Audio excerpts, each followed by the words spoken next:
นาะหมอเนาะครับผมสวัสดีครับอาจารย์ชูชัยครับครับสวัสดีครับวันนี้หมอรวยมาตามในทางว่าอาจารย์ชัยเป็นเพื่อนบ้านเนาะอาจารย์เนาะของเพื่อนบ้านได้หมอของวันที่24นี่ล่ะครับยูซีเนาะอาจารย์เพื่อนบ้านฝั่งลาวงวดบางหันกับมันก็รุดนะหมอเอ้ยครับแต่ว่างวดนี้แกตัวไม้หั่นล่ะครับมีเขาไม่รู้เนาะอาจารย์เนาะครับ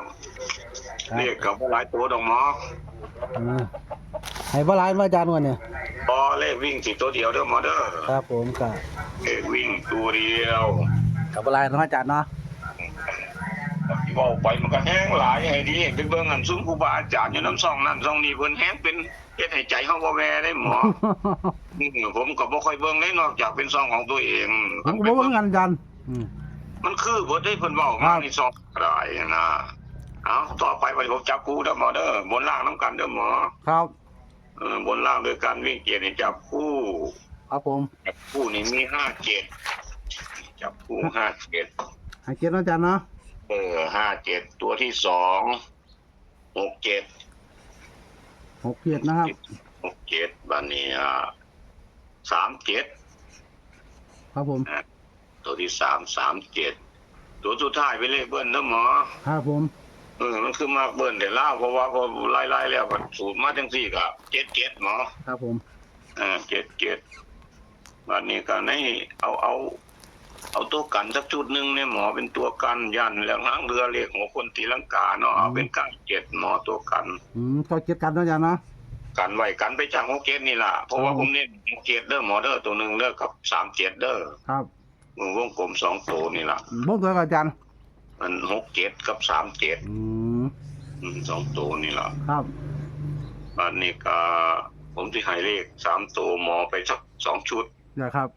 เบิ้ลเด้อหมอเป็นเลขเบิ้ลกับเลขหามครับมี776ครับ76อันนี้ก็ตัวที่2 737เป็นเลขหามครับผม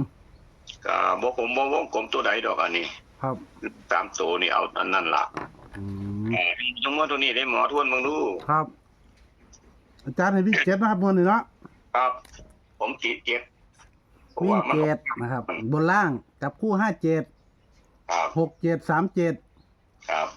97นะครับกันเนาะเขา7กันเนาะอาจารย์ครับให้เด็กเบิ้ลมาตัวนึงคือ77เนาะอาจารย์เนาะเลขเบิ้ลตัวนึง77ตกกันกับ97นั่นล่ะแล้วอาจารย์ให้มา3ตัว2คู่นะครับเป็นเลขหามันว่าเห็นง่ายเนาะอาจารย์ให้มา776 737เนาะอาจารย์ครับต้องหมดบ่ครับอาจารย์ก็พอดีล่ะถืออยู่หมอแต่ว่าคาดว่าเที่ยวนี้น่ะคิดว่าจะเบิ้ลล่ะครับผมมันบ่ได้คิดเพราะว่าสูตรออกมาแนวนั้นครับสังเกตเบิ่งนะว่าตามไทม์ไลน์ของเพิ่นก็เป็นแนวนั้นอีหลีเด้ครับแต่ว่าสูตรเขาออกมาจังซี่เนาะสังเกตเบิ่งได้เดี๋ยวผมสิไล่ฟังมันออก1187แม่นบ่หมอของวันจันทร์ตั้งแต่วันที่10พวกวันนี้พอดีวันจันทร์วันที่17นี่นั่นมันก็เบิ้ลมันนั่นวันหอยโมเมนต์คือเบิ้ลมันเบิ้ลก่อนเบิ้ลวันศุกร์ก่อนมันเบิ้ล77วันศุกร์ก่อนมันบ่ล่ะบัดนี้วันจันทร์มันบ่เบิ้ลครับวันจันทร์บ่เบิ้ลมันออก4579เนาะหมอเนาะครับวันนี้นั่นบัดถัดมาอีกนี่มันบ่เบิ้ลเหมือนมันมาเบิ้ลเอา22ในวันพุธมันสิขามมามันสิพอดีมันสิขามวันนึงมาพอดีแล้วมันสิเบิ้ลผมคิดว่าผมก็เป็นจังซั่นครับแต่ว่าก็ลองเบิ่งแล้วเนาะหมอเนาะจักมันจะเป็นจังไดครับผมขอบคุณหลายๆครับอาจารย์ครับครับสวัสดีครับสวัสดีครับสวัสดีครับก็จบไปแล้วนะครับสำหรับอาจารย์ชื่อชายเนาะเลขเพื่อนบ้านฝั่งลาวด้วนๆนะครับขอFCโชคมานํอาจารย์เด้อนะครับก็มีวิ่ง7บนล่างนะครับจับหา7 6 7 37 97ตกกันนะครับเลขเบิ้ลตัวนึงคือ77ส่วน3ตัวอาจารย์ให้มาคือ776 737ขอให้โชคดีไม่ใช่ฝากกดไลค์กดแชร์ทั้งช่องหมอรวยช่วยได้เด้อนะครับขอบคุณหลายที่ติดตามเราชมเนาะเอานะครับชมตัวเลขกันแล้วกันเลยนะครับตามนี้นะครับอาจารย์ชูชัยมาเด้อนะครับตัวเลขนะครับชัดเจนเด้อนะครับว่ายกช่องนะครับ